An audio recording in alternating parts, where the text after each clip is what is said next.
want to say welcome to the webinar. What we're going to be looking at today, or the title of the webinar, is Mastering GA Reporting. And what we're focusing on is sharper insights to AI-ready analysis.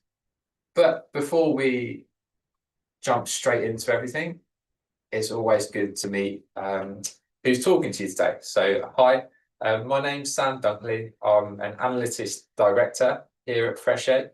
I've been at FreshEgg for almost 6 years now, which is, with a couple more years before that, pushing me up towards a decade in the industry, a few years short. So yeah, spent a long time in Google Analytics, into the setup aspect through to the data activation. So yeah, I've been on a really interesting journey, like I'm sure most of us here have, on Universal Analytics over to GA4, which is obviously now the go-to platform and actually where it's going to go in the future. So yeah, nice to meet you all. And hi everyone, I'm Asher. I've been at FreshEgg for just about 2 years now in the web analyst role. So a bit newer into the world, I would say. I'm still experienced, but newer. So I had no idea what UA brought to us. I've been working in GA the whole time, so I haven't got that previous context. And I think it gives us quite a nice dynamic that we've got going on today, where we've got someone a bit newer into the analytics world, who's only worked in GA and doesn't know what UA provided us with, compared to Sam, who's got all that experience of UA and GA, so we can compare them. Yeah. So looking at what we've got coming up. So this would have been in the agenda that got sent around to all of you. And I think what we're really trying to get out of this session is, first and foremost, giving you some more skills to actually take away that will allow you to use GA more effectively. So using what you've already got, using the interface and explorations to get more out of your data, because that's ultimately what we're all looking to do with GA. And then a little bit more glance into the future and taking a good look at what the impact of artificial intelligence is going to have on your reporting, specifically within the GA sphere as well, and giving you some practical steps to take away to actually make sure you're AI ready, because that journey's got to start now. So what the session looks like, we're going to be talking about Google Analytics, taking a little bit of a step back, seeing how its roles changed and where it is today. Then looking at making the most out of those reports. So actually taking the chance to go into the interface, demonstrating how we think we can get the most out of the reports in the interface, then exploration reports, and then introducing some Looker Studio dashboards for really meaningful data visualization, which will include a live walkthrough of our Looker Studio template as well for GA, which is really exciting. And then after that, we'll look at the way AI is changing the way we analyze data. Again, looking at that at Google Analytics through a Google Analytics lens, and then practical steps to ensure your setup is AI ready. So don't worry, we know that's quite a lot. We have factored in a 5-minute break in the middle. We're not going to have to sit through all of this straight away. But yeah, let's get started. But yeah, to reiterate the housekeeping rules for anyone that didn't meet them at the start, we are welcoming questions as we go. It'll be really great to hear from you, but we might not have time to answer them in the middle of the session and answer them live, but we will have a Q&A at the end, so we're going to get through as many as possible. We will send around a recording, hopefully early next week. So if you have to duck out early, please don't worry, you'll get full access to the session afterwards.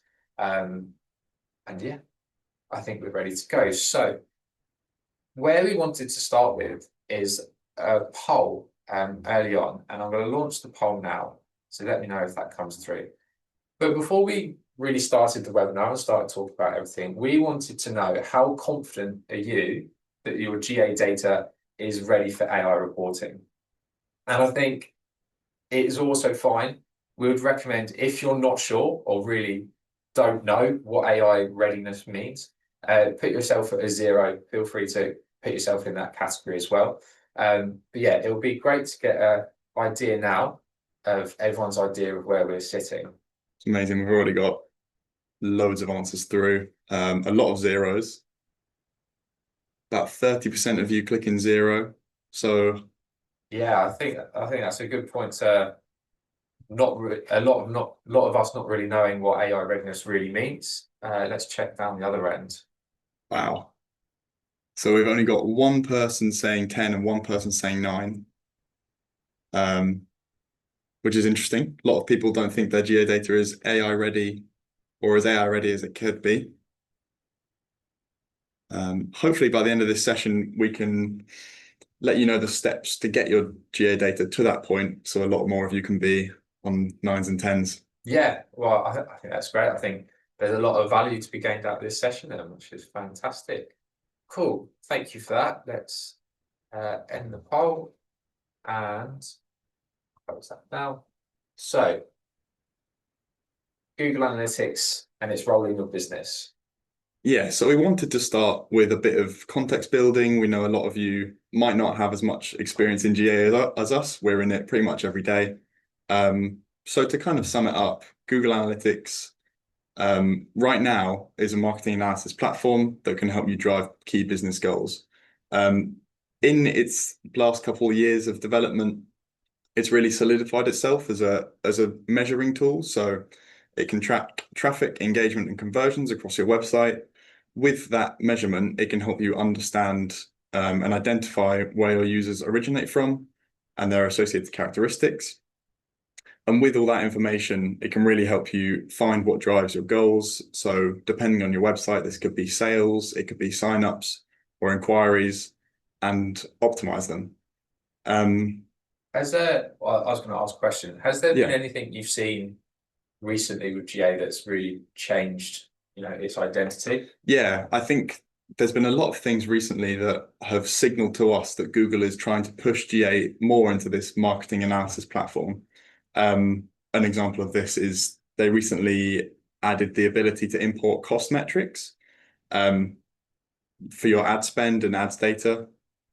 So I think this really solidifies it as a marketing kind of optimization platform, but still has that amazing ability to track website performance. It's interesting. So this is a bit of a timeline or of recent additions to GA, and we can kind of see how it's evolving and how it's evolved so far. GA is still making sure that its reporting and measurement is solid. So we've got a couple of new features in reporting and insights. We can get insights that come from GA to point out interesting things in your data. Annotations is a really nice feature that helps you build context around your data. You can add notes anywhere on the timeline of your data, just as little context clues as to why something went up or down. So that could be website outages or a new campaign went live. GA is also, the next two are kind of linked. So data integration and governance, and also marketing analysis and comparison. The more data you get into GA, the better it can be to analyze your marketing campaigns and spend. So like I mentioned, we have that cost data import. For the marketing analysis, we have attribution fixes for CPC and unconsented users, which further builds trust in GA as this kind of marketing analysis platform. Also, benchmarking is another pretty recent addition. This can help you see where you are in your industry and compare yourself against other competitors, and see if you're overperforming on certain metrics or underperforming on other ones. And then we also have the general productivity and quality of life changes that GA have brought to us. So we can now copy explore reports across properties. That really helps analysts like us work across scale, or at a bigger scale, sorry. And also recently, Google has notified that they don't want to call it GA4 anymore. It's just GA. I think, which really is a really key signal from them, that it's becoming your single source of truth for all your marketing analysis needs. And they're going to keep improving it and kind of keep this as the single place where you can evaluate all your marketing spend and everything else. Yeah.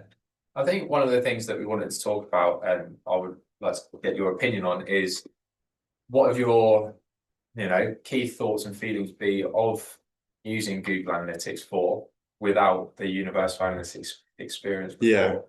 Yeah, it's a good question. I think because I have nothing to compare it to, I think the benefits of it, in my opinion, so far, have been that how easy it is to set up quite a basic setup. So through enhanced conversions, and simple tools to help you set up, it's quite a nice way of getting a general view of how traffic is performing on your website. That gives you basic metrics like, conversions or page views and things like that, and form submits. But then if you want to dig deeper and get some more complicated events in there, you want some more user parameters set up, then you have to have a bit of expertise. And obviously that's quite hard for people or companies that don't have an analytics department, don't have the budget for that, don't have the budget to hire an expert on it. So I think there's a bit of a blocker there in getting less resourced companies or people looking at their analytics in a deep way.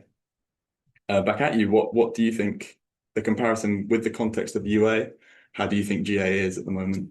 Yeah, I think with the transition from Universal Analytics, we're looking a time ago now, 4 or 5 years, that you went from quite a well-established platform to a whole new platform. And I was really excited for the possibilities, the customization elements that you had. But actually what we were met with was quite a, at times frustrating platform, with Google taking probably quite a long time to fix things that were going on in the background, and deal with frustrations like no annotations, like losing that in the transition. But now I feel it's really at a turning point, which is quite exciting, where there's definitely a much more positive look to the future with the roadmap and what they're bringing in, as opposed to it being the maintenance of this platform. So yeah, I think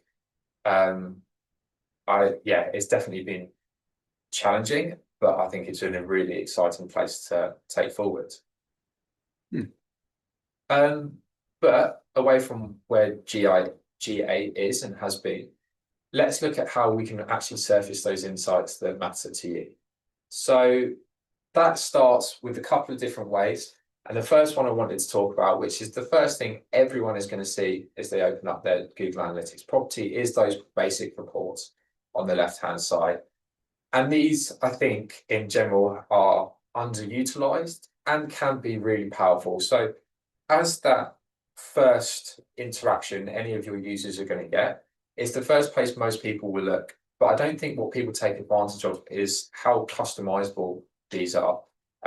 We can really build these to tailor the reporting needs of senior stakeholders who might not want to dig into the data in Explore Reports we'll talk about in a minute. So they can be built into your go-to reporting interface. But I think that's a little underutilized at the minute. I think the fact that they have access to, the whole life cycle of GA data is really important, which isn't matched in Explore Reports. And you can do your reporting with annotations in for context, which as a data analyst is quite close to my heart, but you really want to be in touch with the data that you're collecting.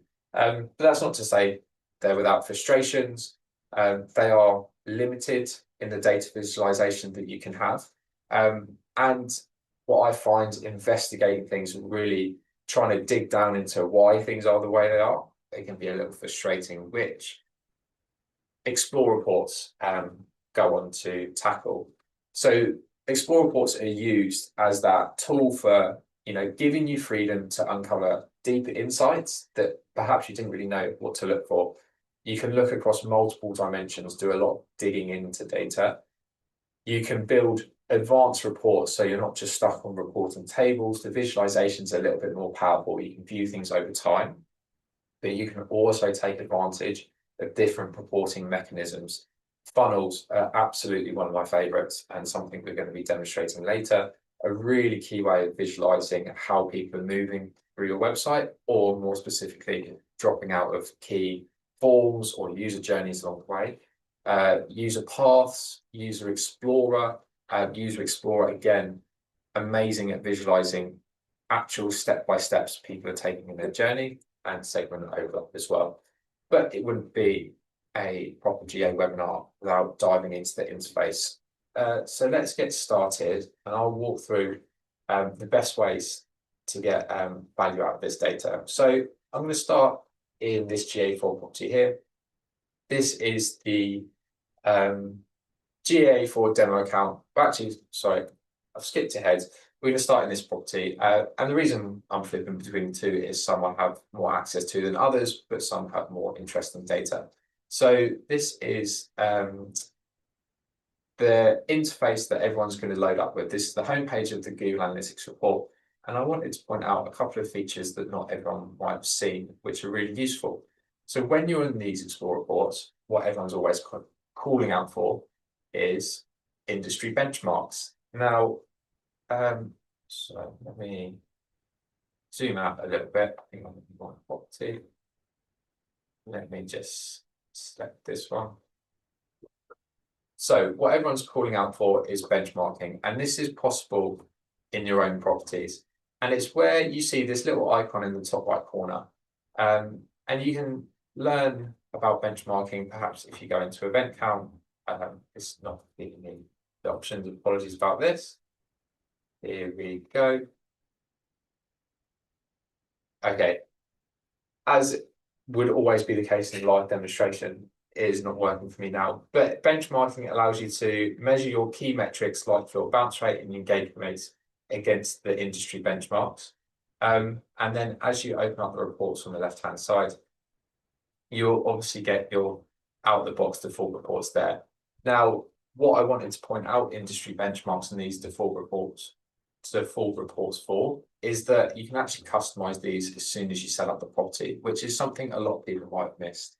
So if you open up your admin section and you jump down into your property details, you can see you have the ability to select the industry that is in your market. Now that industry is really important because that will impact the industry benchmarks that you're shown in the report, and obviously you want those to be as useful as possible to give you that context and your business objectives as well. So I'm going to back out again and make sure I'm in the right GA4 property. Here we go. And once you open up those business objectives, you can select those that are actually going to have value for your business, whether it be lead generation, whether it be driving sales on an e-commerce website. And what that does and can impact is what reports you see on the left-hand side. But that's great. That will open these things, open the reports out into a basic thing that's designed to satisfy as many people as possible. And let's say we open up leads. The way I'd use this most commonly, and I think a really common use case, is looking at where traffic has come from and how it is performing, especially if you're talking about paid. So this is great. We get an instant comparison of organic versus direct. We can see sessions, engaged sessions, engagement rate, but it's quite a full-on chart, I think, as well. Let's open up the user acquisition report. Again, you have total users, new users, returning users. It's all great. It's all interesting information, but is it as clean? Is it as optimized to what we want as possible? And I think in this instance, it's probably not. There is some customization that we can overlay. We've obviously got the ability to change this visualization from day to week, which can help map trends, but businesses with slightly lower traffic. We can fiddle with the date range, and as I said, that can go back over time, or we can add in comparisons as well. And I think this is really useful at being aware of. Perhaps you just wanted to look at mobile traffic against all users. That can give a really interesting insight. You can view those two things against each other side by side. But whilst the data is there, perhaps not as clean as we would want it to be. So how do we get the most out of this? Is actually taking the chance to customize what we have on the left-hand side. And we can do that in the library. So if you're in a property which you have edit access to, you'll be able to see the library icon down in the left-hand corner. So let's open that up.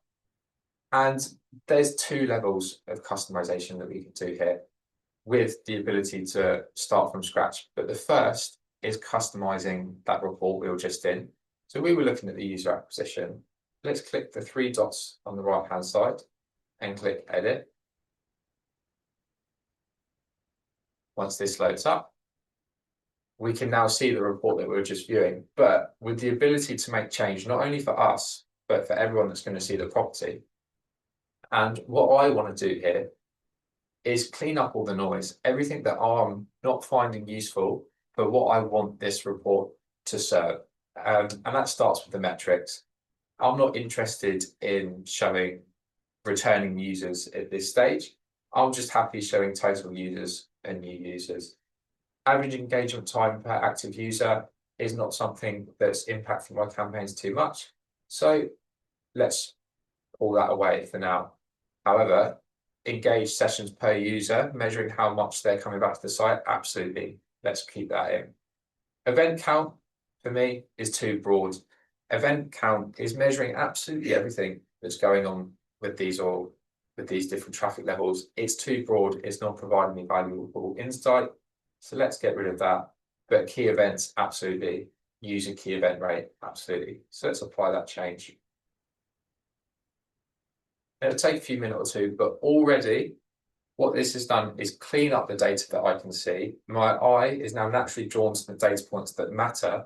And if a senior stakeholder I was building this report for came into it, they'll find it a lot easier to understand.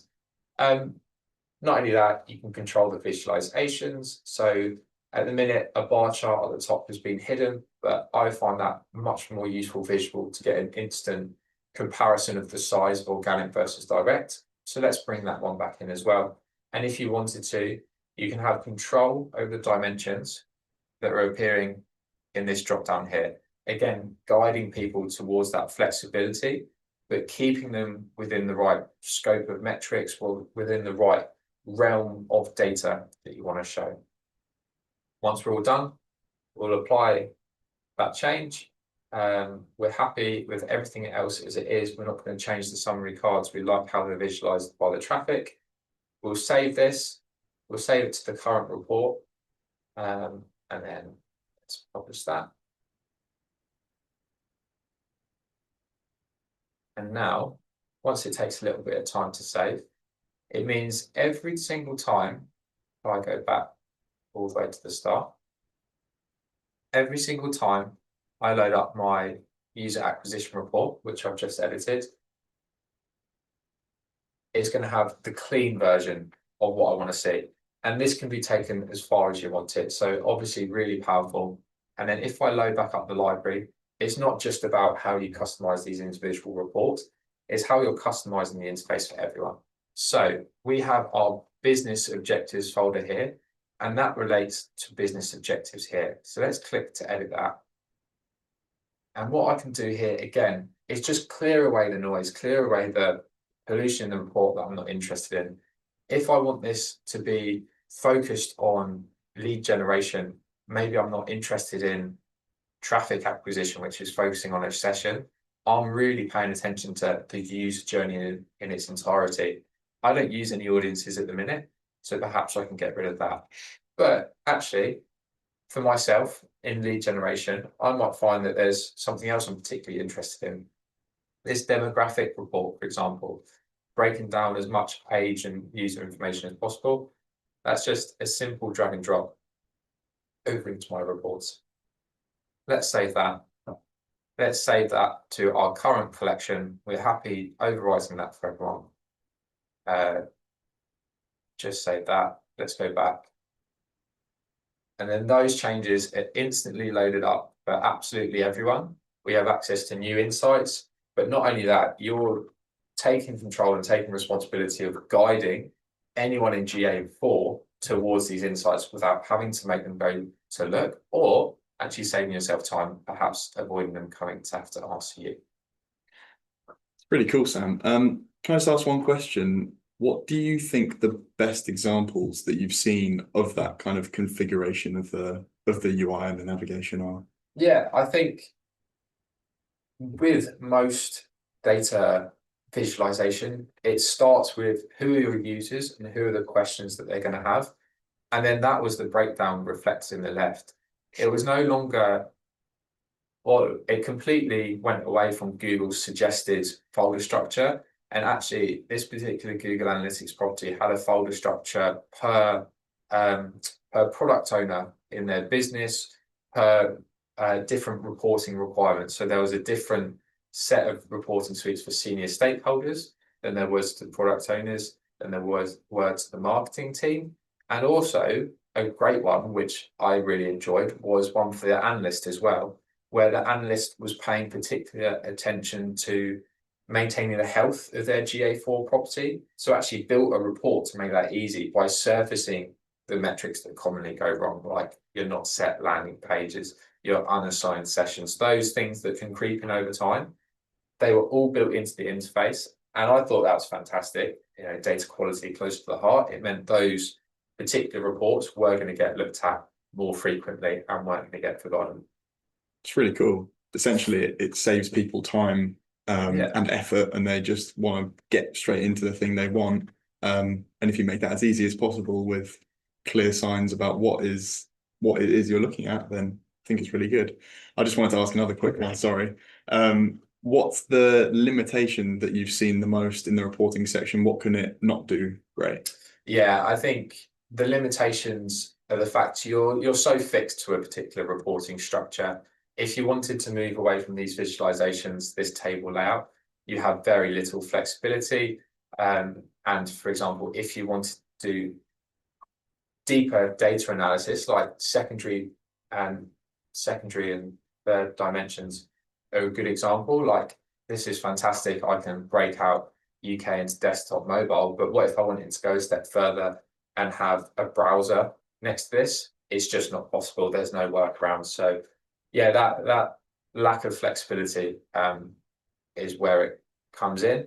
But I think that's what Explore reports are for. So I think that's quite a nice segue actually to start looking at Explore reports. So Explore reports, I've built out a demo one here, which I'll open up, but this is the flexibility that built-in reports don't have. I've built a couple of example ones, and I'll work through some use cases which I find really powerful, as well as then going into a funnel report at the end and showing you how to build that out. It starts with dimensions and metrics on the left-hand side, especially for basic visualizations. So let's bring this back up to a table. I have control over what I show on the left-hand navigation. And the way that works and the flow for the person building these reports is you add the dimension into your Explore report. So that starts with the little plus button here.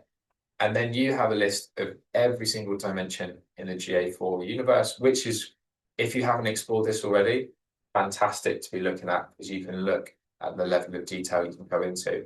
Say I wanted to bring in town city. I click that, make sure to click confirm. And then town city is brought out to the list of dimensions on the left. And that's either a drag and drop or a double click. And it will pull it through to the main dashboard page on the right hand side. And the same with the metrics, selecting anything. So let's have a look, see if we can get something interesting about users, perhaps event count per active user. Looking at how, a measure of how often they're interacting. Again, a double click, a drag and drop, both work. And you get that extra visualization, which is really powerful. Not only that, you can then start visualizing things nicely over time. So let's remove those metrics and put this into a line graph. Again, that flexibility of looking at granularity over a week. But not only this, I think what this is designed for is data exploration. So the ease at which you can add and change filters. So let's say I only want this. I only want to visualize users that lands on the landing page. I can put the landing page exactly matches, and then I might choose my home page. Add that as a filter, change it over time to explore things. I think that's really powerful. The next is pages. Again, that same flexibility in visualization, where you can put in host name and page title and screen class, and you're looking at your users, your sessions, your views. So getting that snapshot over time of how things are working. And again, with the flexibility of dragging in extra filters. I've already touched on it a number of times, and I'll try and avoid repeating it too much more often. But as a data analyst, the ability to explore in detail what's going on is amazingly powerful. And this is a great example of that. So, we all deal with bot traffic. Bot traffic investigations are one of the common things we have to go into. But often 2 dimensions, 3 dimensions isn't enough to go into the detail that we want to. So opening up 2, 3, 4 dimensions here, looking at that at sessions and views per sessions is super powerful, because what you would often find, especially if I then pulled in something like event count per active user, as soon as I see a correlation between perhaps let's go a Chrome with a specific browser version, if my event count per active user was down at maybe 1 or 2, especially events per session, immediately that's a massive red flag, because there's this huge user base that then just aren't interacting with the website at all. All they're coming on and doing is arriving to the website and leaving, and that is a really important signal for us to take a deeper look. Segment analysis. Again, opening up that potential for more visualizations. So I wanted to compare organic traffic against direct in this instance, or let's just go against all users. My website is predominantly, let's say, organic traffic. I want to see how organic compares against the whole website, not directly against each of those other individual categories. So I can put organic search directly next to everyone and see the different trends that it has. But not only that, let's say I break it out here into a line chart, and I even remove the device category. I don't think there's a clearer visualization within the GA4 interface that allows you to put the trend of organic traffic next to the trend of all users, or let's include direct in here as well, that will allow you to side by side look at that trend analysis. Again, amazingly powerful if, like most people, your direct traffic is quite bloated and you're trying to see if, when you're launching email campaigns, so you might look at your email channel, is correlated with the peaks and the drops of direct traffic. User Explorer, I'll touch on quickly. Really great. I can look at every individual user on my website based off their cookie. And if I click into them, then I can see every event that they triggered and the timestamp. An amazing way of visualizing the order at which things are happening on the website. But the last one I want to touch on, and I will touch on quite quickly, is funnel exploration. So I've already mentioned this is one of my most used and one of my favorite visualizations within the interface. And that's for a couple of reasons. But let's start with creating the funnel. So I've loaded up the funnel report. Obviously, it's empty. The very first thing that you've got to do is create your steps. So I'm going to create quite a basic funnel of 3 steps, but obviously this will be customized to your business. But I want this one to be all users. Just for the sake of the funnel, I want to include absolutely everyone, get a measure of all sessions. So the way I'm going to do that, and do this in a many ways, is make sure their landing page contains a /, which basically means absolutely any page of the website they've landed on. So that's going to put it basically everyone.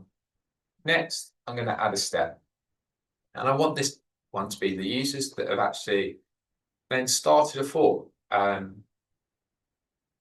way you pull that out is you will have an event name, either similar to this, exactly the same, or perhaps you've set up custom ones for your funnel, for your form, which would be really great. And then I want to find my event that says form start. I can select that from the drop down so I know it's working. Apply. And then my last step, let's go form submit. Look for the event name again, and this one I want to contain. Obviously, you need to know the event, form submit. So now I've got a nice funnel, lands on any page, starts a form, submits a form. Let's look at this. and you won't get a clearer visualization. And the fact that it spits out completion rates, abandonment rate is amazing. You can imagine this gets a lot more powerful is in your form or your e-commerce funnel. You're using specific steps, like maybe it is a view item, add to cart, checkout and purchase, or on a donation form. If you've got that granularity in your data, you can see maybe they've opened the form, started the first field, the second field, the third field, but dropped off at the completion rate. All of that will be visualized for you here. More than that, we can break it down. Let's look at how that differs for organic traffic versus direct. We can measure how our different channels are performing.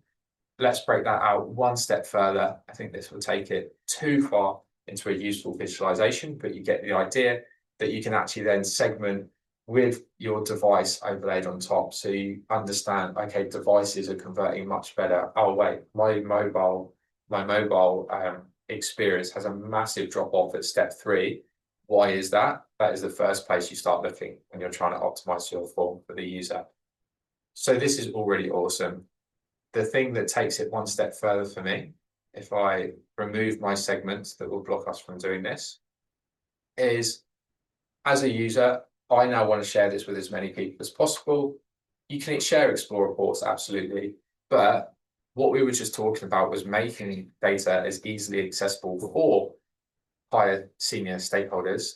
And you can do that by clicking this button in the top right, and you can save this report in the library. So let's click that button. We'll call this Fresh Egg Demo webinar. Add a description would be great, but for time, I'll ignore that. You could go straight there, but I'll again emphasize how the proper way to get into the library would be. Click the library. And then I have our Fresh Egg webinar demo report that I've just created. So repeating everything we learned earlier, we will click into this. We will search out our webinar report. We'll drag and drop this funnel report into the folder structure that it most suits, save those changes. And now everyone that comes into your GA4 property can go straight into one of the most useful reports they can access, a funnel drop off, and get that same detail, that same level of visualization that you do straight away. So yeah, I think that's the most powerful thing so that you can do in Explore reports. But there is still limitations on the data visualization, which is why if I skip through, Ash is going to take over and start talking about Looker. Awesome. Thanks, Sam. I think Sam just showed brilliantly how to best utilize the GA UI and how to best customize it. But if you wanted to go a little further in your data visualization, then Looker Studio is a really, really great answer to that. As we say, it can turn analysis into impact with clear data communication. So it can help you combine data from loads of different sources. We'll take a look at the different ones that you can put in there, but you can put Google Analytics in there, Search Console, YouTube, anything that has a connector in there, and we'll see in a minute that that list is pretty extensive. Another great feature about it is that you can share the reports with all stakeholders really easily. Again, in my demo, I'm going to show you how to do that, but it's as simple as clicking a couple of buttons, scheduling the email, and telling it who to send it to, and then it goes off. Yeah, and that links into the pushing insights directly into inboxes. So again, making it as easy as possible for stakeholders or analysts or product managers, anyone that needs an answer to a question, reducing the steps that it takes for them to get to that question, get to that answer, sorry. Cool. Here we are. So this dashboard is the template that will be sent out to everyone along with the recording. We've got a couple of pages here. We've got top level performance, page performance, acquisition, a glossary to tell you a bit about what everything means, and a little contact us page as well. But before we get into everything in the dashboard, I'm going to show you the best capabilities that Looker Studio has. So we're going to start with, if I click edit, we're going to start with the data sources that we can put into Looker Studio. So as I said before, this list is pretty extensive. As you can see right now, we've got two GA connectors in here. We've got R1, the Fresh Egg one, and also the Google merch shop. If I add a data source, I can show you the list here. So as I said, we've got Google Analytics, Google Ads, Google Sheets. You know, this list is really extensive. Anywhere you have data pretty much can plug into Looker Studio. And then we've got partner connectors as well, which as you can see is also even more extensive. And Google Sheets is a good one if you've got any CRM data or anything offline that you want to import. An easy way of doing that is putting it into a Google Sheet and connecting that to Looker. A use case of this would be having Search Console in here as well as Google Analytics. So you could compare your Search Console data to your organic traffic in Google Analytics and kind of see how similar they are, see where Google Analytics is maybe missing out because of consent. And also kind of proof checking each one. So if your Search Console is matching your organic traffic in Google Analytics, that's great. That means your tracking is working pretty well. And all your acquisition kind of tools are working as well. So to start off, we're going to talk about the filters and controls that you can use in Looker Studio. As you can see here, we have a couple of drop-down boxes. We have this one, which is the data selector. So this will be really useful for all of you guys that are downloading the template. All you need to do is click here, select your data source, and this basically comes up with any Google Analytics data source that you have access to. So we can see this account we're logged into at the moment has all our Fresh Egg ones and the Google demo ones as well. We then have a couple more up here. So like the GA UI, you can always just select whatever date range you want. We've got it set to last 30 days as standard in here.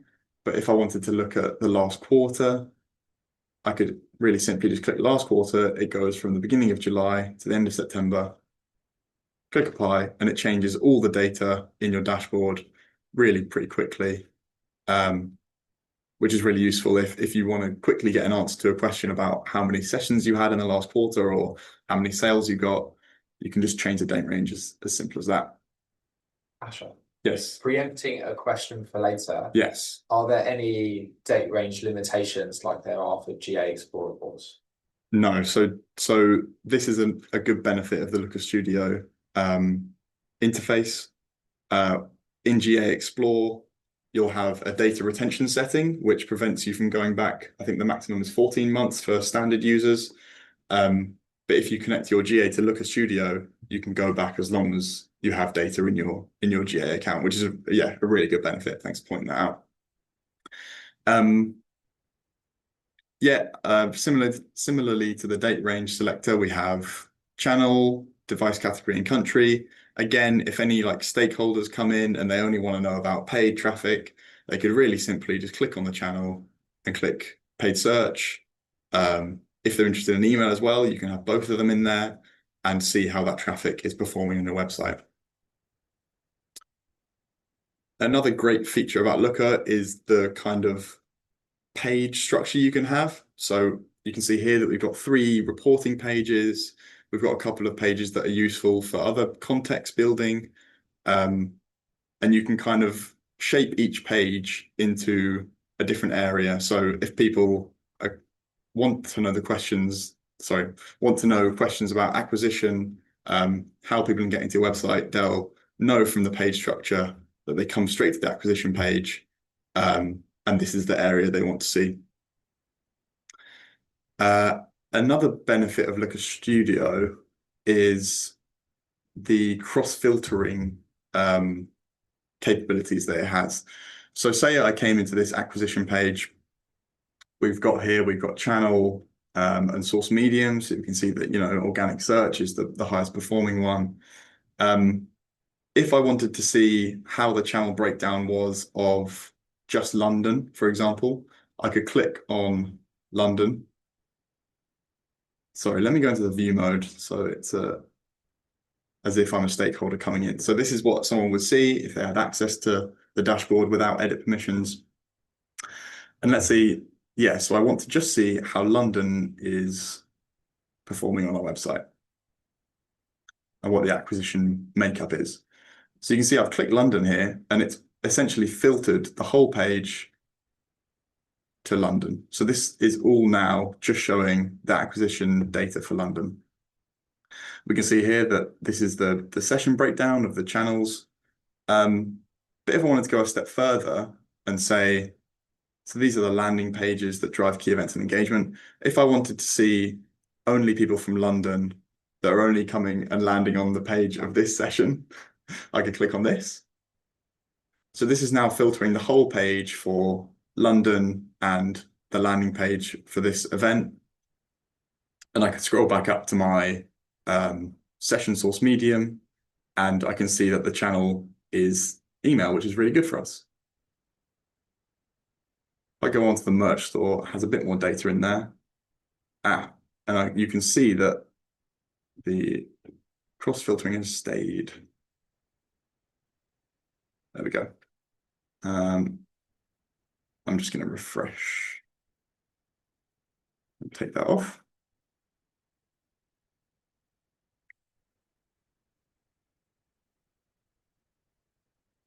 Cool. I think that's a good showcase of the cross-filtering capabilities that it has. I think it's a really nice way of diving deep into your data and finding answers to whatever questions that people have to come into this report. The next, yes. Well, I was going to say, one of the questions that we had before was asking what would be the best way to report on, 60 pages or something within WPS Studio. Very, very good question. So a nice way of doing that is to use calculated fields. I'm going to go back up to the page performance page of the dashboard. So say I wanted to, we've got some previous work going on here. Let me just clean that up a little bit. So we have this table here, which is page path, and all the views for each one, all the event counts and the key events. But say I wanted to look at product pages specifically and how they're performing, how many key events they have overall. I would head into the data source here, and I would add a custom field. So let's say I want to create a dimension that tells me whether a page is a product page. We can say maybe the home page and then list every other page as other. So I would add a calculated field, call it content group. I'm just going to put the new one in there. And then we would create a case statement. So don't worry if I lose any of you here. I'll explain what all of this means as I go.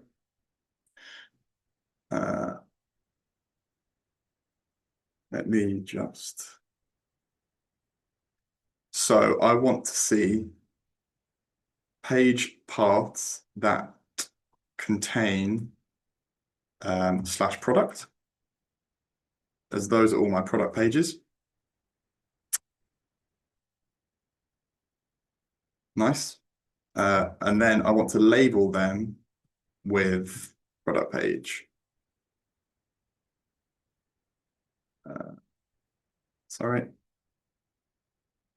And then I also want to, let's say, call the home page path homepage. So we know that slash is the page path for homepage. That's when nothing else is after the slash. That means it's the homepage.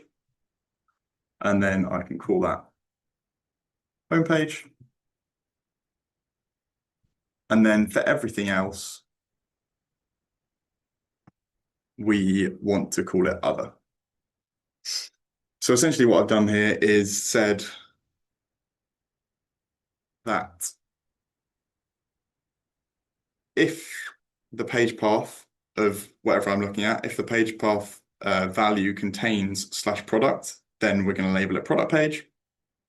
When the page path equals slash, so has nothing else in it, then we'll call it homepage. And every other page path that doesn't kind of fall into these categories, so doesn't have products in the page path and doesn't equal slash, we're going to call it other.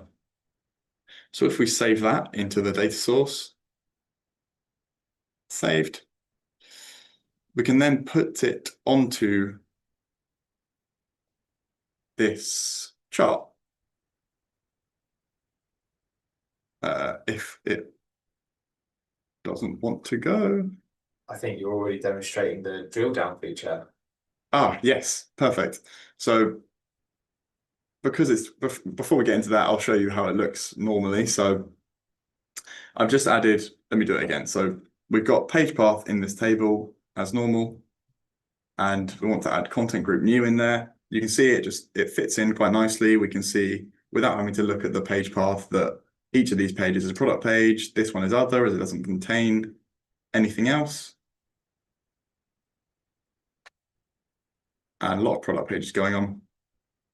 But like Sam said, there is a drill down feature. So if we tick this slider here, we can see that now this content group new has disappeared. And this is a really cool functionality that lets you kind of switch between those dimensions that you want to. So if we move content group to the top, okay. And we have lost. Sorry, let me just refresh the report.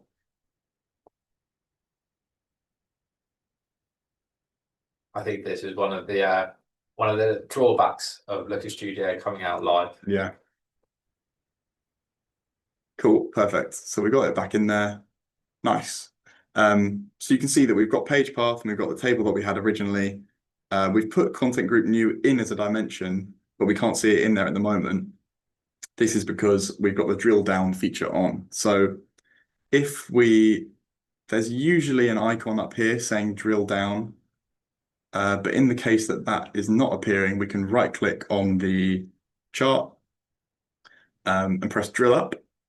So we can see we've got the top level view of how the product pages are performing, how other pages are performing, and how home pages are performing. So this is really useful if you're not really interested in the individual pages. You just want to see how good your product pages are doing, how many key events they hold all together. But if you want to dive a bit deeper and drill down into it, then you can see all the individual page paths and how each of them are performing individually. Nice. Nice. A couple more features that Looker Studio has. You have blending data sources. If you want to combine two Google Analytics data sources, for example, that share similar properties, you can join them. Another feature that I mentioned earlier is the weekly or regular report. So if you click up here next to share, we can see that we can invite people to the report. That's really as easy as putting their email in and sending them a little note saying you've been added to this report. You can download the report if you need to copy it and send it places on time without people having access to it. That's really cool. And then you can schedule delivery as well. So again, like I said earlier, this is a really, really nice way of just getting this report into people's inboxes, either weekly or monthly or quarterly or however you do your reporting. You add their emails in here, you choose which pages you want to send them. So if you know people aren't interested in the contact us section, you can just say, send these 4 pages to everyone. You then schedule your start time. So when this will get sent out to people, let's say I want to send it next Monday at 9 AM, nice and early. And then if I say weekly on Monday and save that, then this report will send to everyone that I've added in this section, all the emails here. It will send that to them weekly, every Monday, 9 AM, fresh in their inbox. So if they have any questions, how the weekend went, how last week went on sales, they'll get that answer really, really easily. And yeah, break down those barriers to getting answers to those questions. On that, I think we wanted to kind of give a couple of tips about how to make these dashboards as easy to read and understand as possible. This is all about kind of reducing the cognitive load of what you're looking at. So if I'm, a stakeholder and I come to the dashboard and I just want to see my key metrics at the top, we want to surface the most important metrics at the top of the dashboard and then kind of drill down into more detailed things as we go down. Colors, you want to make sure all the colors are simple. There's not too many colors going on the dashboard. Charts themselves, you want to declutter them. We have a bit of an exercise in a second about decluttering visuals and making stuff as easy as possible to understand. But you can see on these charts that there's no lines here. We don't have any labels unnecessarily that will kind of take people's attention away from what they really want to see, which is the trend and the numbers. You want to keep your theme and branding consistent throughout the dashboard. As you can see, we've got the same colors on each one, on each page. We've got our Fresh Egg branding all over. That makes it, really consistent and easy to understand. You could also add some annotations in. So I know that on this page, we have what are my key events. So if anyone's coming to the dashboard with a bit less knowledge about Google Analytics and their data, a bit of clues or a bit of context building for them is really, really useful. And it goes a long way in, again, reducing their thinking time and reducing their kind of effort into getting answers to their questions. Nice. I think that leads us nicely into a bit of an exercise. Yeah.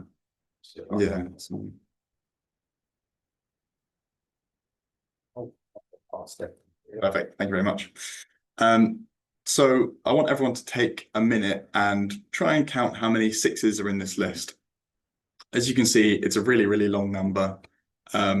Really difficult to count the 6s. It'll probably take you, 10 minutes to be absolutely sure that you've got every 6 in there. And if you want to recount again and again, just to make sure you capture every 6, it's not really worth your time. I'll give everyone a couple of seconds to try that. But really, what we want to know is 6s. So this visual highlighted all the 6s, and it takes you about 5 seconds to count them all now. You don't have to be unsure of yourself and go back and look again and again and again. And it really surfaces the data that you want to see instantly. And you would be kind of more assertive in your conclusions that you draw from that information. We also have another example here. So this might seem like a pretty good chart as standard. It's got sessions by month. We can see the numbers. We can see the months. You can see, January, March was higher than January and things like that. But really, what's going on here is that there's a lot of unnecessary clutter that are drawing your attention away from the trend. We have a legend that's not really relevant. We know that that blue line is sessions anyway. We have a border around it that is, again, unnecessary, just draws your eyes to the wrong places. We've got chart lines, which can clutter up your vision and draw your eye away from the line. We have a label on the side that's sideways. It's quite hard for people to read. Again, with the label down the bottom, we have the months and they're diagonal. You've got to tilt your head to read them.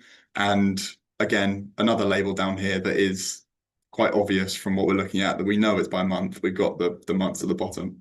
So if you want to improve something like this, you could switch it to this. So we've removed all the unnecessary clutter. We haven't got any unnecessary labels that are taking up, cognitive space in people's mind. And, it really, really draws your eye straight to the trend, which is the most important thing that people want to see. Lovely. Awesome. Thank you, Asher. So teeing up what we're going to talk about after the break, we're going to be looking at more focus on AI and how it's changing reporting already. But as promised, we do have a break. So, hi. I can see we're already getting a few answers to our poll, which is great. We'll give everyone a couple more minutes and get those answers in.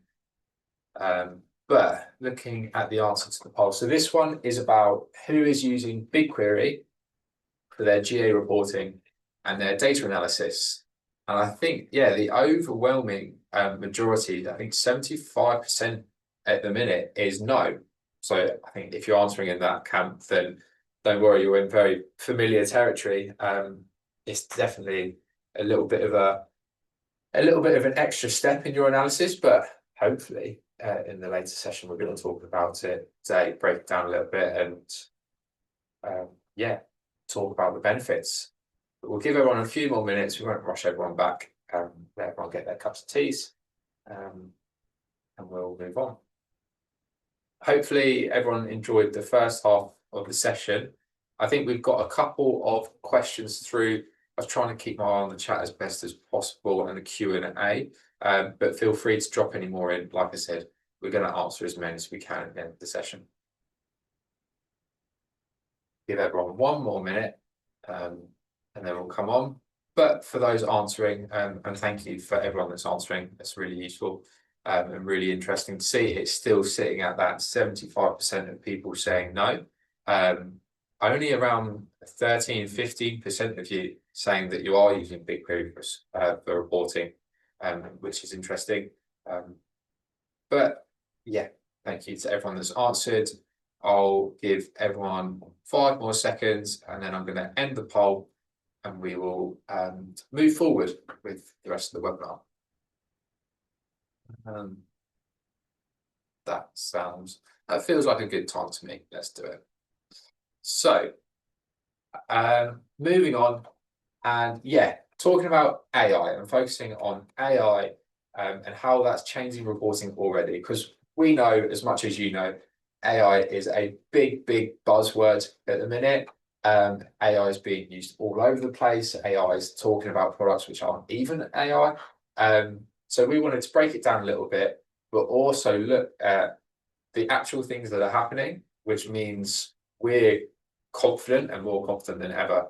AI, sorry, a lot of A acronyms. AI is going to be changing your GA reporting really soon. Yeah, so there's already some AI features within the GA UI already. We have smart insights that provide you with kind of activations in your data. So this is Google pointing out interesting things that are happening, pointing out, combinations of metrics that are going up together, or a drop in purchases, for example, or a spike in organic traffic. From those insights, analysts can then jump into what are the causes of those insights. Has anything else been happening on your website? So it's really useful kind of jumping off points to start looking into your data. Predictive audiences are also in there. They help forecast what's going to happen on your website and kind of inform your marketing spend. So a good way of using these, so predictive audiences, to start with, they use models that show you how likely users are to purchase in the next week or month, or how likely they are to churn. With those audiences, you can then use them to target those people that are likely to churn in the next 7 days or are likely to purchase in the next 7 days, to target them with your marketing to kind of increase your return on your ad spend and return on investment overall. Consent modeling is also in now. So with advanced consent mode, you can kind of fill in the gaps of your GA. This will model data, unconsented data for you, to give you a better picture of what is happening on your website and kind of get the best idea possible about what is happening where people don't consent. In reporting, you can look for the observed versus model breakdown. So you make sure you know which charts are being modeled and which ones aren't. So which ones to take at face value and which ones are modeled. And then Analytics Advisor is a new feature for Alpha program members on GA. And it's kind of basically an AI chatbot, so similar to ChatGPT or Gemini or any of those. It surfaces your data in the form of an AI chatbot, and you can just talk to it. So you can ask it any questions that you have about your data. So for example, what were the top channels for signups in the last 30 days, or which pages dropped in traffic last week? And then it will return an answer for you. It will give you a chart or report, and it will suggest follow-up questions for you to dig a bit deeper as well. Cool. Another way, and another acronym to throw at everyone, apologies, is MCP servers. So this is another indicator from Google. The AI is going to be really integrated with everything Google Analytics. So yeah, like Asha just spoke about, we've seen how it's moving into the interface, and this is taking a step back and seeing how AI is really integrating with the data. But again, another step back. What is an MCP server? What is a model context protocol? And what does that mean for you? So essentially, an MCP server allows your LLM, your large language model, so your ChatGPTs, your Geminis, your Claudes, to connect and interact with external data sources. So instead of them being isolated to the data they already have, you can connect them to your external data source. And in this case, we're obviously going to be talking about Google Analytics. So you can ask a question to your LLM, they go and interact and fetch the data and then interpret it for you. So a little bit of about what this looks like for the Google Analytics server. In short, if you set up an MCP server, it is going to give you an interface to talk to your GA data in absolute plain language questions. You ask plain language questions with plain language answers, and it will then go to your GA4 API, fetch the data it needs to, even if that's in 2 or 3 different requests, different tables, essentially, interpret that and feed it back to you. The fact that Google was so on it releasing this MCP server highlights how much they think AI is going to get involved with GA reporting already. And we can see the follow-on from that. So the MCP server predated the AI assistant that's coming to the interface. But this is amazingly powerful. And if for those of you using AI LLMs at the moment, like your ChatGPTs, you'll understand how great this could be for senior stakeholders. So anyone in your business could have access to a chatbot, which you can ask really basic questions to, things like how many sessions were there last month for organic search, and it would be fantastic. Those are questions that can get taken away from your analyst. So it's much less work for the analyst, which is awesome. They can focus on those real deeper insights that need that closeness to the data. And also the senior stakeholders will get answers to their questions straight away. Again, speeding up access to the insight, which is a hugely powerful thing we're all trying to do. But of course, with anything new and of course with anything AI, there are limitations. The first technical limitation is that it does use your GA API. So it has the same API constraints that you would run into working in the interface, that you would working in Looker Studio, that if you're asking really complex questions, you're going to get hit with a load of sampling and a load of thresholding, and this isn't going to get around that. And the other big, massive red flag, again, obvious to all of you that use AI LLMs at the moment, is it's only as strong as the AI platform that you're using. And it's only as strong as your ChatGPT license or your Gemini license. And the reason this is important to flag is because we had a really interesting experience testing this out. And like I said, use cases for like sessions in October. It was awesome. We QA'd it. It was getting the questions right. But it's AI. It's never going to tell you that it's the wrong person to answer the question. So one of the examples that Google gave, and one of the use cases and trying to push the boundaries of this thing we asked were based on the last 6 months of data, knowing my split of sessions and purchases per platform, write my full media plan with a 10K budget for next year. Obviously, the AI agent fetched some data, it was basing it on stuff that it thought was true, but it spat out an answer really, really confidently. However, we know as analysts that GA doesn't have access to the full picture. It wasn't looking at external factors influencing the business. It wasn't pulling in cost data spends from Facebook and from Google Ads because it didn't have access to them. So, you know, whether that's the MCP server, whether that's the LLM, it's certainly something that you need to be aware of. However, it is Google releasing this feature and allowing us to build out tools like this so early on in this AI journey. Definitely points to the fact that they think AI is going to play a massive part in reporting in the near future. The next phase on this, and that takes your AI access onto raw data a little bit further, is BigQuery. And I wanted to take a bit of a chance to break down what BigQuery is. I know it's one of the acronyms that gets thrown around with GA4 and is almost symbiotic with GA4 data at the moment. So what is it? Why is it so powerful? BigQuery comes up so much in conversation because it is a data warehouse on a Google Cloud platform. So that's data that you would essentially pay for, really, really cheap storage costs, but you would pay for. And then every single day, if you connect your GA4 to BigQuery, which is done in an interface, it's just a click of a button, you will get all of your GA4 data in its rawest form and 100% of them exported to BigQuery. And therefore, you own that data forever.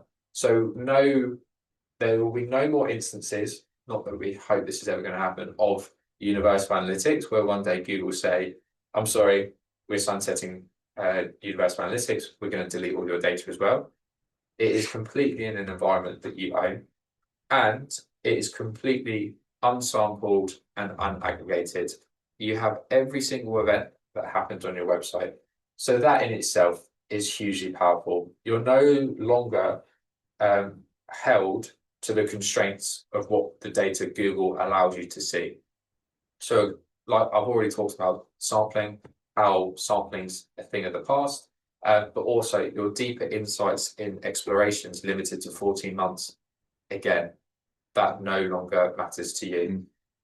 So amazingly powerful, and is something we absolutely recommend everyone doing.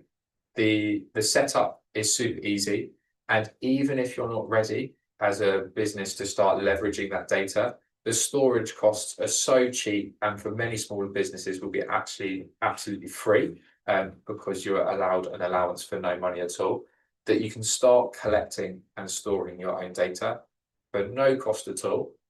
And then it's there, ready to use in the future when you are able to start activating it, because it only starts collecting from the day you link it up. There's no big historic export that you can do. So that's why BigQuery is so massively powerful. We get all of our clients onto BigQuery as soon as possible, like I said, even if they're not ready to use it. And then that means you have a mechanism, you have all your raw data, you have it all stored. You can then plug in AI. I made that sound really simple, but you can plug in AI onto this raw data set.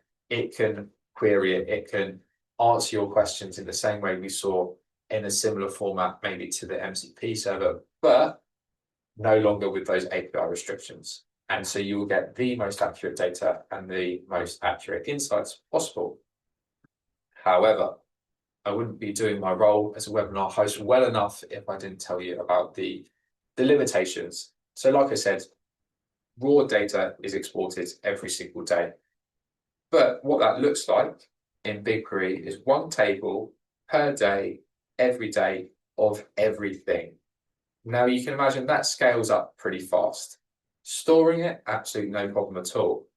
But getting BigQuery queries or an AI agent to scan through all of that data, make sense of it, pull out insights and deliver it, that's much more expensive. There's a lot of data to crawl through. It will need to go through everything, and it'll be a lot more complicated. But that's not only for an AI agent to do. That is if you as an analyst wanted to do that yourself. That is if you as an analyst wanted to show this amazing data set in BigQuery. So what do you need? You need a BigQuery master table, a reporting table. They'll be known as many names. We call them the master table. And what that takes is your absolute mess of GA4 data, formats it every day into a very clean reporting table that you then can just plug into Looker Studio and power your dashboards. And again, you get the same benefits. You get it unsampled. It's much, much faster than the API is. If you build a master table and you build it well, it is very cost efficient for your AI-driven reporting. The data set's much smaller. It's much more concise. It is tailored to what you need to report from out of the data, and it's much quicker, and it fuels enhanced analysis. So we've all noticed problems with the GA data in the interface, which perhaps, as I know, weren't there in Universal Analytics. So the fact that it's not easy to see an exit page, the fact that page value is now a thing of the past, everything like that, advanced audience segmentation we do, journey analysis, is made so much easier by having access to the data. So that is your first step of creating the foundation for AI-driven reporting. And there are two ways to go about it. You can either start engineering it yourself, and if you have the expertise, it is a really interesting journey, and you will come across a load of problems with the Google export, which I find and I would find fun to solve, but challenging. Or you look for master tables out there. We've crafted our master table over years and years. So we've dealt with most of the common problems, which is the fact that one of the big ones and one of the more funky ones is that Google can go back in and change your raw data BigQuery for something like up to 4 days afterwards. All small things that needed to be factored in. Sam, just to jump in quickly. Yeah. So to kind of sum up the BigQuery master table that we've got, and I'm sure other companies do have as well, what would be like the main differences between querying that versus querying just the data as it comes into BigQuery kind of as default? Yeah, I think the biggest one I've touched on is the cost of the queries. That is a really important factor, and you can't get away from that. But also, we've surfaced the data, and master table surfaced the data in a way that has essentially cleaned it along the way. And what I mean by that is, you can imagine at the very start of the GA journey, the raw data wasn't complete. And we've already said it's event level. I will try not to go too technical, but at an event level, you see what the event was, the session ID, so effectively the session, but that's it. If you wanted to know, okay, what was the session source, that's that scope mix of event to session scope, you wouldn't be able to. And that's things that the master table cleans up for you. So actually you have super easy access to insights, and then the best thing about it, just plugging it in to Looker Studio ready to use. And I think another great point, kind of building on that, as we've kind of mentioned already, it makes it easier for us to query the data and makes it cheaper as well. But also, if you're using AI and you're plugging that into your data source, it removes a lot of the clutter that the AI would run into. It makes that job as easy as possible for the AI, so you can rely more on the insights that it gives you. Yeah, absolutely. So talking about next is the role of the analysts. Yeah, so the first kind of feeling or instinctive that people get when AI is coming into an industry is we're going to lose our jobs. I think we know from everything we've just talked about that that's not going to happen. Our jobs as analysts are going to shift in where our focus areas are. So for example, we start on this kind of journey. Data quality is crucial. As we just said, cleaning up your data is going to be essential for using AI. If anyone wants to use AI to look at the data, making sure it's clean and its quality is upheld is essential. If you have poor data, the AI is going to make poor insights, and you're not going to be able to trust it, and it's going to lead you down the wrong paths. AI is also going to help us help our workload. Like we're going to have more time to focus on strategic insights. I think we mentioned earlier, stakeholders are going to be going into these AI chatbots or MCP server chatbots and asking the really simple questions that they would normally ask analysts, and they'll get an answer back, and that'll be really useful for us. It will free up our time to go into deeper analysis and solve those bigger business problems that your business might have.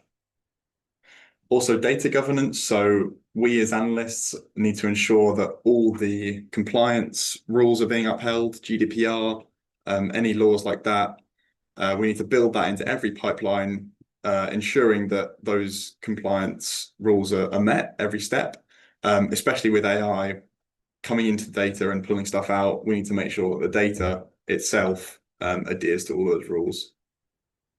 and also the demand to enhance setups. So we've mentioned earlier the new capabilities of things like GA, importing different data points in, like cost data. If we expand our tracking to include offline conversions, the richer user data and the more data that we get into these models, the better insights and outcomes that we're going to get from AI. You know, feeding it as much information as possible is going to give it the context that it needs to make smarter decisions.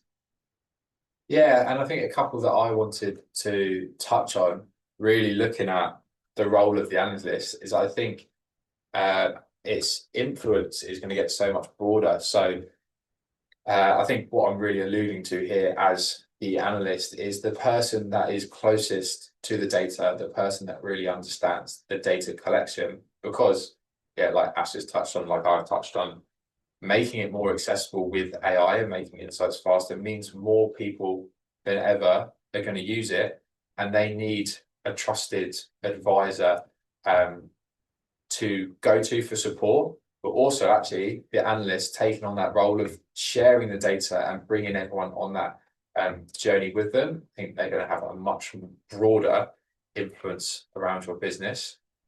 And I think paid media signal engineering is another thing that really points to that. And this is, you're flirting with the edges of AI and what is AI and what is an algorithm. But we all know with paid media that algorithms are becoming ever more important. You can look at Google's PMax campaigns, where you can give it responsibility to choose which platforms and which creatives to use in the paid media role. And essentially then what you're responsible for is feeding those algorithms the best possible data points to improve their campaigns. But that goes two ways. That goes in making sure, one, the data point is really accurate and that you're not feeding it misleading information. And two, that you're feeding it the best possible data point. And what I mean by this is, if you'll be very aware of this, especially in a lead generation business, that the website form submissions capture a lead is not the end of the journey. It's probably quite early on, and that you need your offline sales data or your CRM data to know actually which users convert. It would then be the role of the analyst to make sure that that actual conversion point of a proper sign up or an offline purchase is fed into these algorithms, as well as the online sign up. Because let's go absolute worst case scenario, which it wouldn't be the case, but say the algorithm's so driven to a form submission sign up lead, it didn't understand that actually the people it was getting into the funnel weren't right for your business. So it's the role of the analyst to then either choose different conversion points on the website that you can feed the algorithm, or putting effort into getting that CRM data into GA, which is absolutely possible, and feeding that to the algorithms to then make the most out of all your campaigns. And I think that's what signal engineering is pointing to, that optimization of the signals that you're going to send your algorithms for the absolute best performance. So yeah, quite a long-winded example, but really getting back to that point that the role is growing, and it is definitely not shrinking. So before we get on to the last bit, which is the absolute practical steps to get AI ready, we have one more question for you. And I think the reason we asked this becomes a little bit clearer on the next slide. But we want to know, when was the last time that you really QA'd your GA setup? So yeah, when was the last time you took a deep look at the tracking foundations that you have in recent history?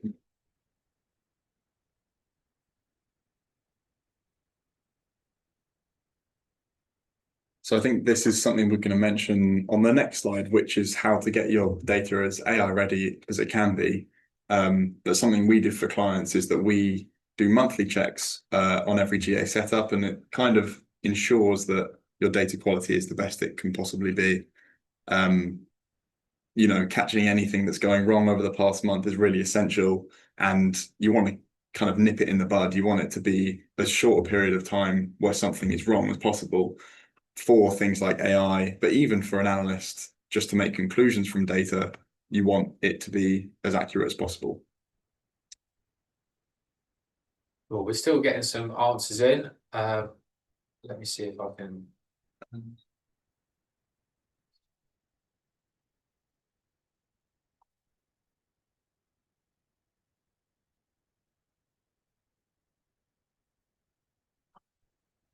We'll give everyone just another minute, and then we will be talking about next. The absolute steps you need to take to get AI ready, and after that, we'll be ready for our Q&A session. So we're still getting answers in. Unfortunately, I can't see the answers, so I can't give you any feedback on the common responses, but we will let you know after this session. So I'll give it 10 more seconds if anyone wants to get those final answers in, and then we will move on. So why were we talking about the last time you created your GA data? Yeah, so what you want to be is 100% confident in your data. This helps you or any analyst that's looking at data, but also, as we mentioned, and as the point of the session, it helps AI. So we want to ensure your data is accurate, complete, and reliable. Things like ensuring events are firing at the right time, making sure you don't have any unnecessary traffic in there, or harmful traffic, so bot traffic, where it's like upping your session count and your page views, but they're not engaging with your site at all. So it's really skewing your data, which can lead AI kind of down the wrong path and make it draw false conclusions. Like we said, getting as much offline activity in, so offline conversions into your GA or into your model really, really helps kind of attribution and giving value to certain touch points that you might not have if you don't have offline conversions or data in there. Making sure it's consent compliant, so all your data is reliably consented, and if it's not, it's modeled. And yeah, like we said, running monthly assurance checks on your data, checking back on it regularly, essentially, to make sure nothing's going wrong, nothing's happened in your GA that's skewing your data, traffic hasn't completely dropped from your website, things like that, just quick checks that really help you build your trust and help you be more reliant on your data. Yeah, I think that goes back to, we're making insights ever more ready, and AI could actually put you further away from the data collection. So, we all know the phrase bad data in, bad insights out, and that is more important than ever. I think the next two are really important. Let's start with training AI with clear event namings and documentation. So I think this is easy to understand in the context of the AI assistant, where you would want to ask, and you can imagine going out to senior stakeholders, you want to ask, okay, like really broad, which channel has been the best performing in terms of leads over the last 6 months? But AI, we know, is not human. It's doing a really good job at the minute, but it doesn't know what a lead means. And if you've got event names or custom dimension names, which obviously might make sense to you, especially might make sense to the analyst who works with them almost daily, but not everyone else, AI is not going to know what they actually mean. It's seeing a GA event in the data, but it has no idea what that actually means in terms of an interaction on your website, and therefore the role it plays. Is that quite influential? Is that not? So, back to the setup, back to accurate data, marking key events is really important, giving those the prominence in data. But it goes back to setting it up clearly. So clear event names means easy to understand event names, putting in a good rigorous structure so AI has to work a lot less interpreting what you mean. And that's the same for custom dimensions. But not only that, what can then we do to help the AI?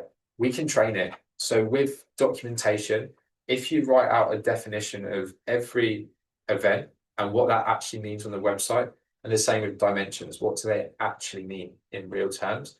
You're going to give GA such a boost in terms of the value that it can provide you, that you're going to get a lot more out of it in the future. But this starts, I think the point is that starts now. Like renaming event names takes time to be fundamental when you're reporting. So you need that base when AI is going to get involved. And then the last one is to unlock the value of raw data in BigQuery and the master table. So like we've already spoken about, those drawbacks of the API that are limiting that access to data AI can have are going to hurt your insights. You need 100% of raw data. You're going to want to own that data as well. You're going to want that security, that long-term access to everything. And all that does, as well as making you AI ready in the now, sets you up for future foundations when, you know, data starts playing a much bigger role. You're ready, you own GA4 data to start combining it with things like CRM data in the future, which feels perhaps for a lot of us quite far away. But actually, once you start snowballing, once you start unlocking insights, delivering value, that it might be nearer than we all think. So yeah, that is the 3 really important points that we have that you need to take action on now, to make you AI ready for the future, whenever that will come. I think, sorry, just before we move on, I think one more kind of little point to make is that AI, it's not going to tell you if your data is in a bad place. You know, if you're talking to it, it's like we said before, it's going to be very confident in the answers it gives you. It's going to take its own word as gospel almost, and it's not going to point out any kind of holes or any flaws in your data. So you can't rely on the AI itself to tell you where you're falling short in your data. It has to come from you. Absolutely. So before we get onto the Q&A, we wanted to get a gauge on how much we've all understood and how much we've learned today. So we're rerunning the poll from the start of the session, start of the webinar, that's the word. So I'm going to launch it again, and it'd be really interesting if you could answer the same question. How confident you are now that your GA data is ready for AI reporting? And hopefully, what I would love to see is far less people answering 0 to say they don't know, and a lot more people confident about where their setup is sitting. And I think that's coming through. We've got a lot more people coming up around the 4, 5, 6 mark, which is great. Far fewer down at 0. It's really good. So yeah, we'll give that a few more minutes to run. We won't end the poll just yet, but before, I keep saying before we get onto the Q&A, we will get there eventually. But before everyone drops off, I did just want to name drop our next webinar, because there's going to be a super interesting follow-on from this, where we were really talking about the impact of AI in analytics. But on the Monday, registrations open from Monday, but on November 6th, we've got SEO in the age of AI as well. So a great follow-on. But at last, I won't say it anymore. We will have time for questions. So I'll leave the poll open for a couple more minutes. But in the meantime, we're gonna look about we're gonna look at questions. Sorry. So let me load up the Q&A and let's see if we have one to start. I spotted one in the chat which I wanted to go back to.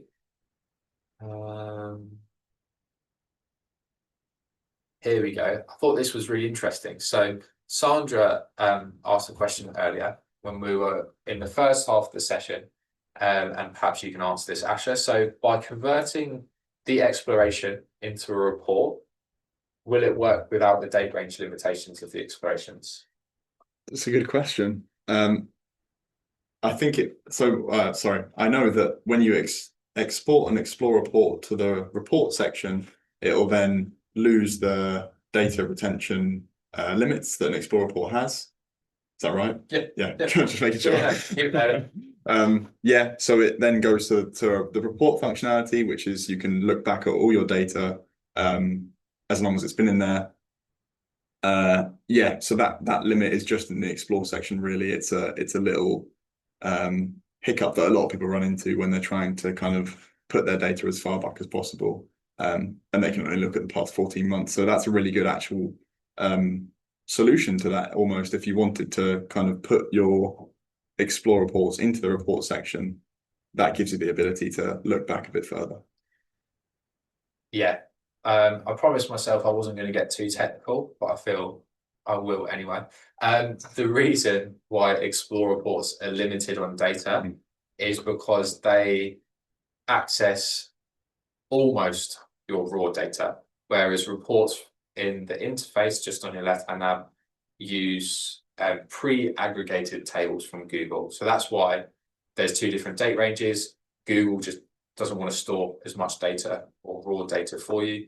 Therefore, it limits your access to that, but it will store your aggregated tables like sessions per day at a time forever.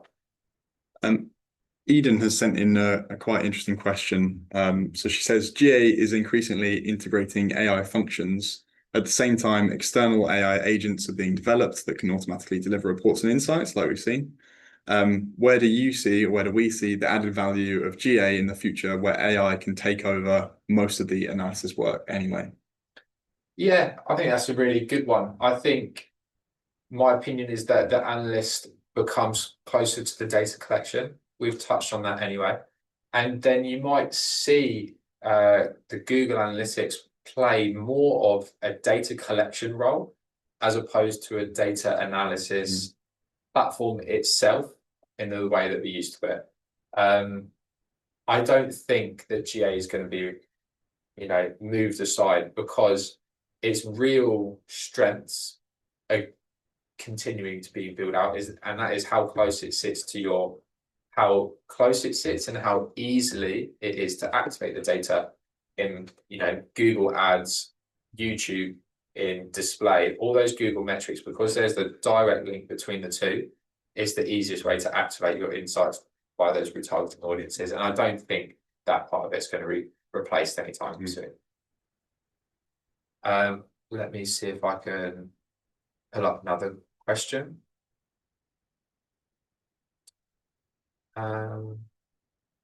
So we have one here by Adele, asking if we can talk a bit more about the MCP, setting this up, and can anyone in the company use this? How/where would they access this, with a reference to limited resources which you'll face? And I think if I'm being completely honest in my answer, I don't think that MCP is the solution that small companies with a limited resource should invest their time into.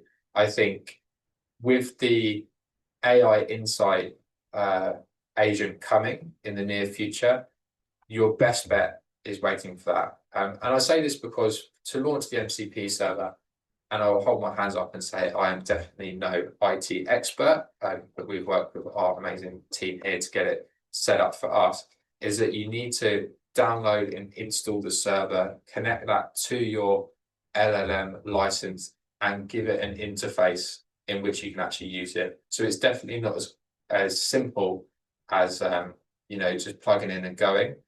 What we might see, and I think what Google's hoping to see, is that there's more MCP products in the future that do that for you and allow you to just plug in.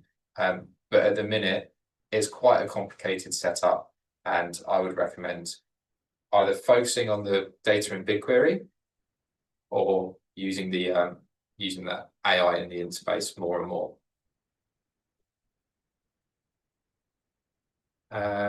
So I'll see if we can pick out another one. We've got a good 15 minutes more. So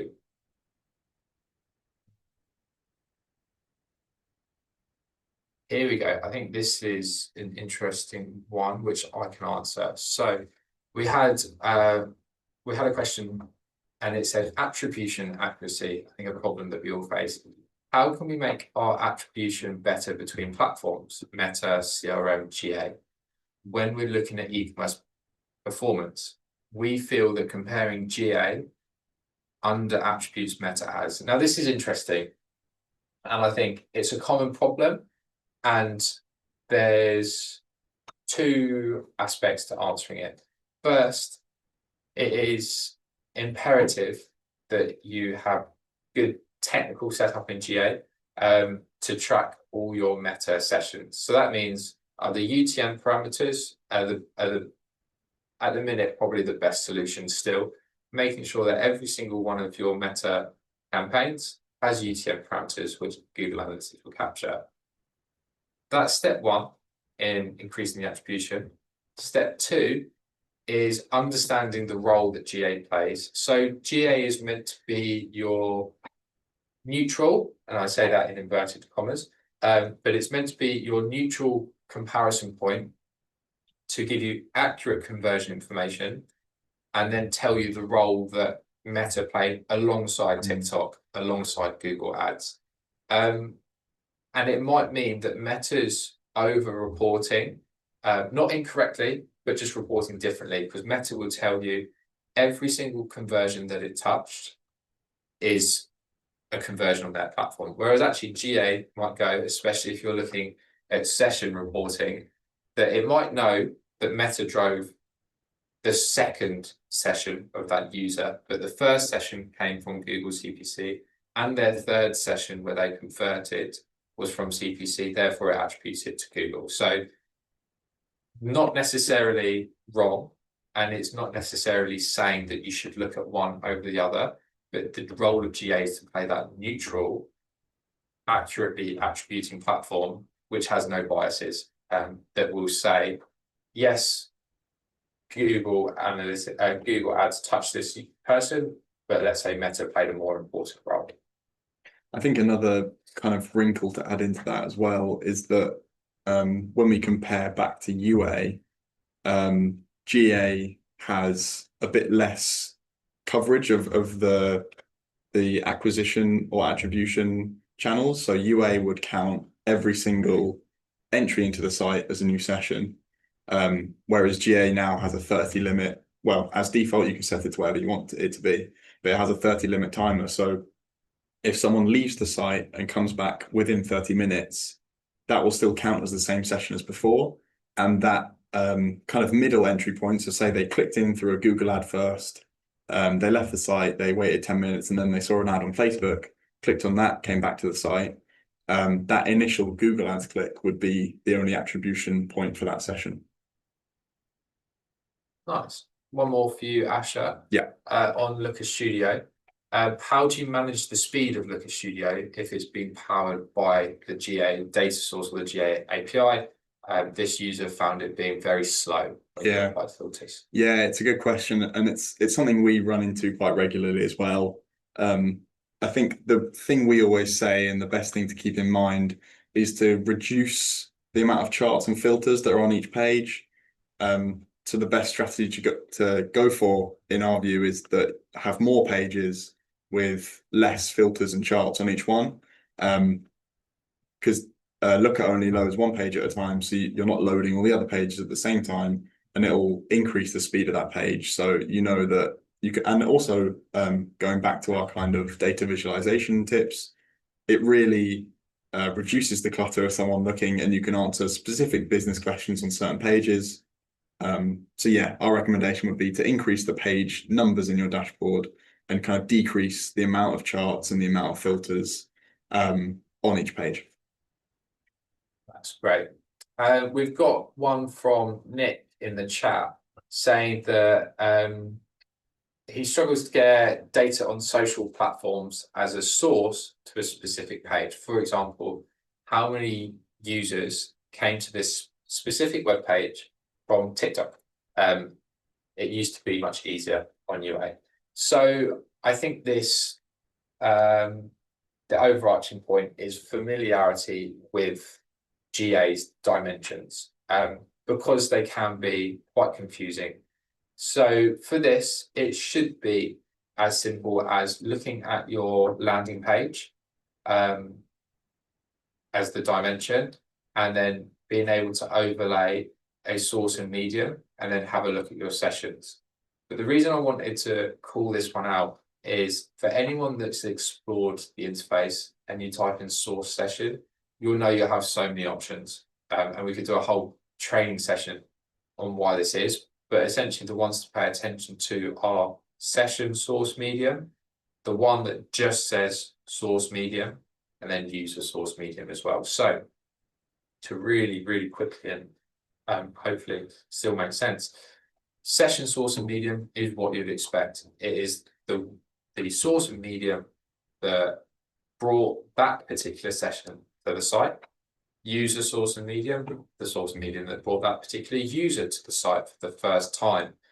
Now, the other one that just says source medium, it's not referencing a session or a user, is Google's attribution modeled source and medium. So that is, and at the minute is Google's black box data-driven attribution. So that is where if you add that in, you might see, for instance, you have 3.5 conversions in the table, which doesn't make much sense. That's because it's trying to attribute the influence of the different platforms. So back to the specific question, I think the dimension is landing page, and then the dimension again of source medium. Just be careful of the one you're choosing.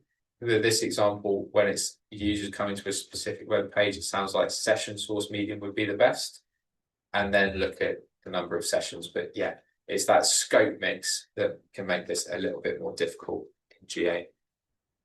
We have another question from someone saying, how can we use this for AI reporting? Can you create these for traffic coming in from AI sources?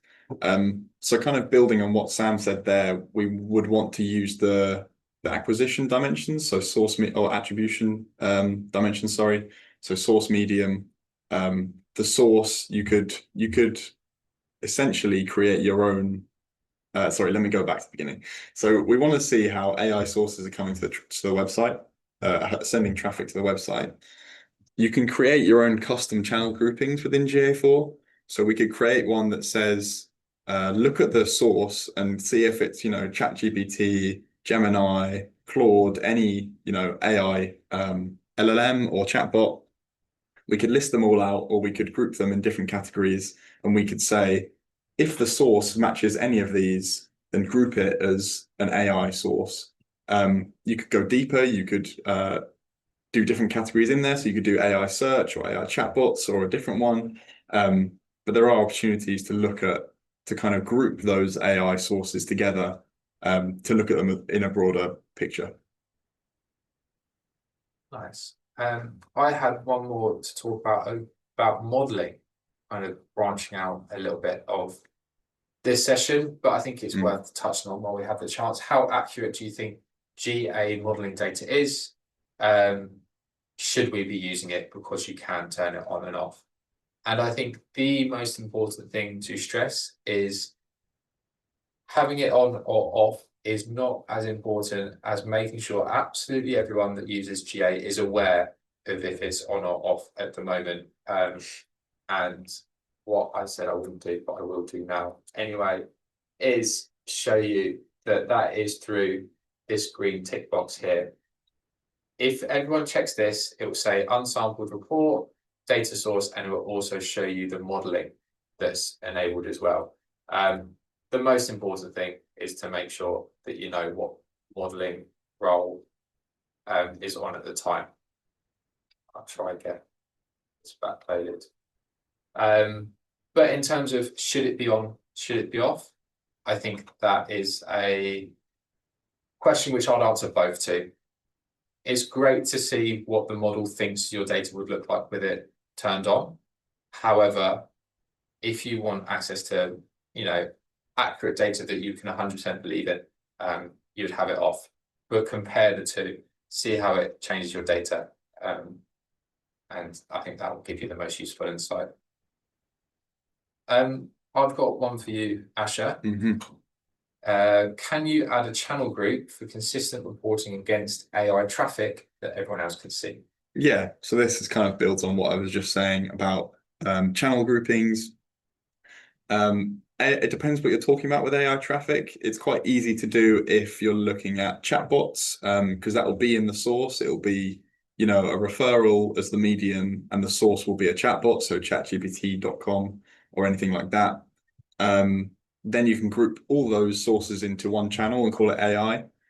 We have been having a bit more trouble with AI overviews, like Google's one, where if you search something, the first result now, I think for everyone, is an AI overview that will kind of sum up the information that Google thinks is the most relevant to your query. We've found that sometimes if you click a link in that AI overview, this is a bit techie now, but there'll be a little signal in the URL that says it's come from there. And we have put a little signal into GA to label that as like an AI overview click. That's a more advanced way of getting the AI overviews. Apart from doing something like that at the moment, there's not much we can do to figure out how AI overview is driving traffic to our website. It will just come in as organic search like every other Google click. But the channel grouping with the AI sources is a really useful tool. Great.